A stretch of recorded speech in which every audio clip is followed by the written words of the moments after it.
Hello guys, welcome back to my channel Jyoti Classes, and I have decided that we will be going on through a series of particular subject, particular unit and the important formulas in that unit, and based on that we will be solving the problems asked in KSET. Because before solving the problems we should know what are the formulas are there and how can we approach those formulas. That is important for us. So I thought I will be just saying what are the important formulas that we should remember in a particular topic, and based on that how the questions are asked, and we will be solving that by upcoming classes. Okay, so I am starting with the first one, that is atomic and molecular physics. Okay, let's get started. And now in atomic and molecular physics, the first topic which comes is Bohr model. Based on the Bohr model, there are most of the formulas which we should know, and try to remember these formulas so that it will be helpful for solving the questions. So starting with atomic and molecular physics, based on the Bohr model, his assumptions, few of the values that we should remember. These values are important to solve the problems.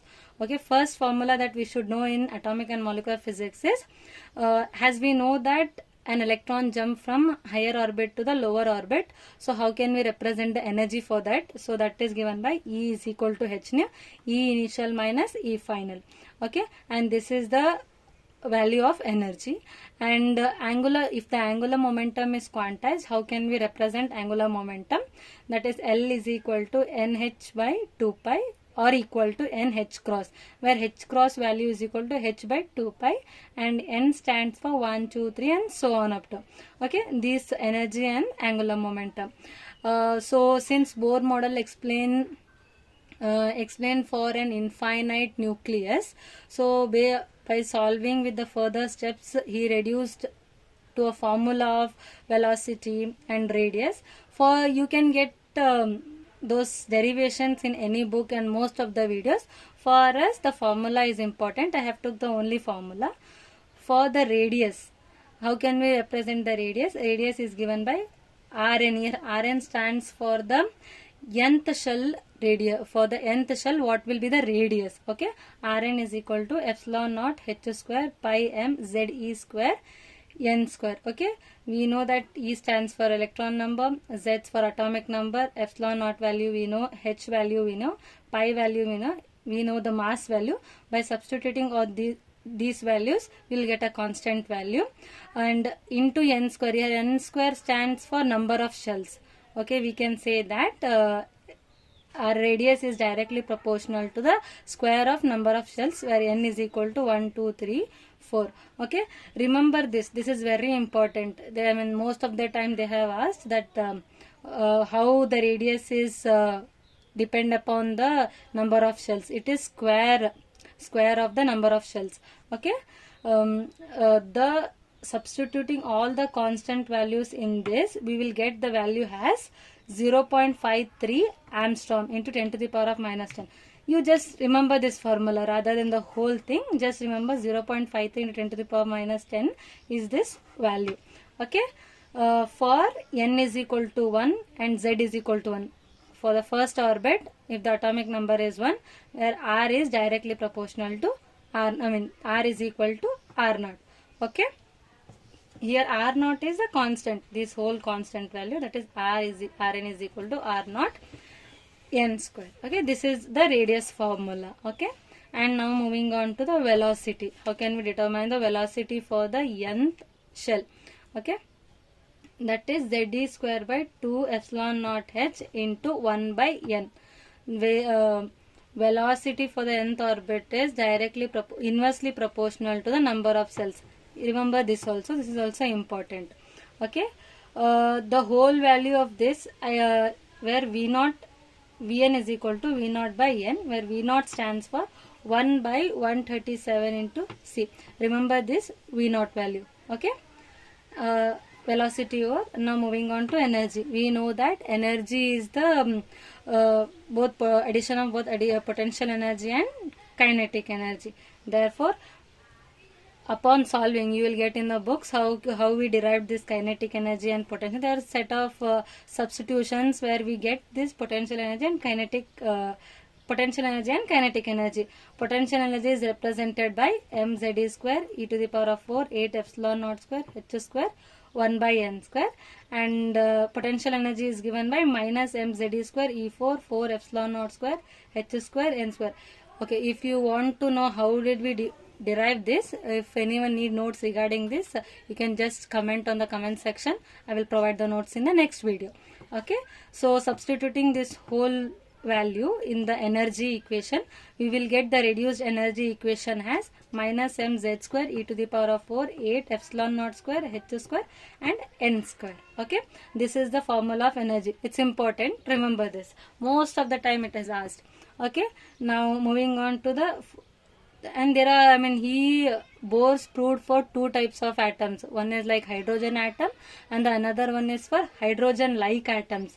Here hydrogen like atoms are said for their atomic number may be different, but the outermost shell contains only one electron. Okay, for that hydrogen like atoms, the energy is represented by minus mz square e to the power of 4 8 epsilon naught square h square into 1 by n square. Okay, for hydrogen atom it is En of hydrogen is minus 136 by n square into electron volt. I think you are most familiar with this formula. By then or other in the atomic physics we have came across this formula. Okay, now we can determine this in terms of term value, that is Tn is equal to En by Hc. Just substitute the value of En and by Hc. Okay, this is the term value, and in this term value, the value that I represented the En, I can represent the whole value as R infinity. There R infinity stands for Rydberg constant.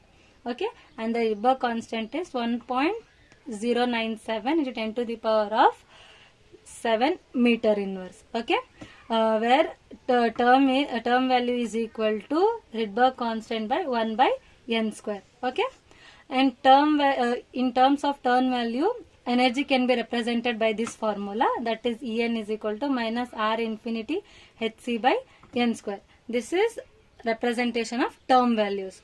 Okay, now and coming on to the next formula, and the next formula states that in order to determine the spectra of an hydrogen atom, if you want to determine the number of spectral lines are there and what is the spectra of the hydrogen atom, we can determine by this formula, that is E initial minus E final is equal to, that is energy at the higher level, energy at the lower level is equal to R infinity that is Rydberg constant into Hc by 1 by Nf square minus Ni square. Nf stands for lower level and Ni stands for the higher level. Okay, we know that E initial is equal to, as we derive in the above equation, R minus R infinity Hc by Ni square, R infinity Hc by Nf square. By substituting these values will be already given in the question. Just we have to substitute those values and just determine the values. Just find out the, in this type of question they will be normally asking to determine the wavelength. They will be given number of energy levels and they will ask us to find the wavelength. So I can write this whole EF by E minus by Hc can be written as 1 by lambda. Lambda stands for wavelength, and we know that how can the Rydberg constant is 1.097 10 to the power of 7 meter inverse, and substituting the lower level and the higher value we can determine the lambda value. Okay, and now moving on. So we came across many series to determine where there are Lyman series, Balmer series, Paschen series, bracket series. So Lyman series can be written as Nf is equal to, for Lyman series Nf is equal to 1, that is the lower level is N is equal to 1 and the higher level is 2, 3, 4. For Balmer series Nf is equal to 2, Ni is equal to 3, 4, 5, and for Paschen series it is Nf is equal to 3 and Ni is equal to remaining numbers. Just remember this, if they are particularly asking about which series, we know these values, just substitute here. If they are asking us from the bracket series, we know the nf value will be 4 and ni value will be, let us take the first value, that is for the fifth orbit. For ni is equal to 5, just substitute the values here, substitute the r infinity value, and we can determine the lambda. And this is the formula to determine the spectra of an hydrogen atom. Now moving, the formulas which till here what we learned is for infinite nucleus. Okay, the mass of the nucleus is infinite. If it's given that if the mass of the nucleus is finite, then what will be the energy value? How can we write those energy value? Okay, for that, here for finite mass, small m, the mass will be reduced to reduced mass, that is by the value mu, where mh by me, mh plus me, this is the formula for the reduced mass. And the substituting those value, we will get the radius for the hydrogen.